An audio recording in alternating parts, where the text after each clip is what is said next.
Sa ngalan ng Ama, ng Anak, ng Espiritu Santo. Amen. Naway ang Panginoong Diyos ay nasa iyong puso at isipan upang tulungan kanyang magsabi ng iyong mga kasalanan ng may tunay na kalungkutan. Ama, patawarin niyo po ako sa aking mga kasalanan. Basbasan niyo po ako dahil ako'y nagkakasala. Nung huling kumpisal ko po, bata pa po ako. Dala ng hirap ng buhay. Sama niyo po ang ama kong may sakit. Kumapit ako sa patalim. Sa umaga, magnanakaw ako. Ako po si Mayhem. Naghanap po ba kayo ng kasambahay? At sa gabi naman po.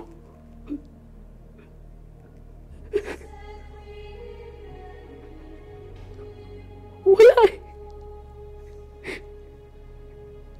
Ganito na ang buhay ko. Wala nang ibang maaasahan ng aking ama.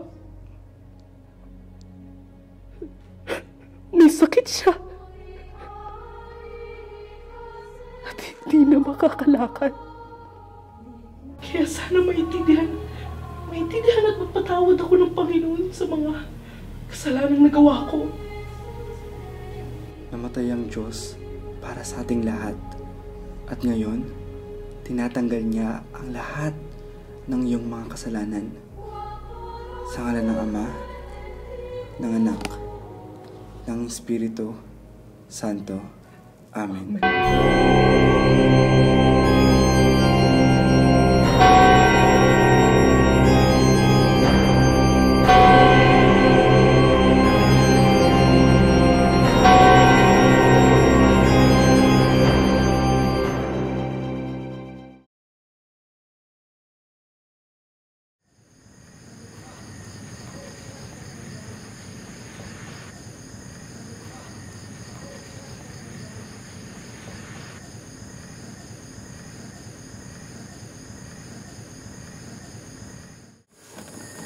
Ama?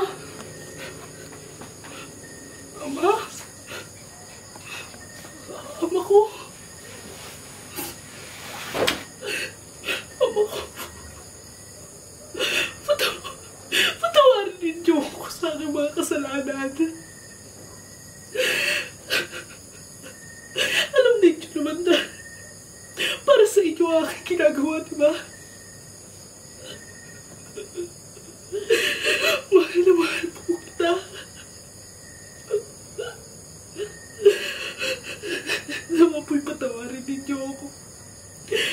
Patawarin ninyo ako, ama ko.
Ama, patawarin niyo po ako sa aking mga kasalanan. sapagkat ako po ay nagnakaw. At ninakaw ko po ang isang mahalagang bagay sa iyo.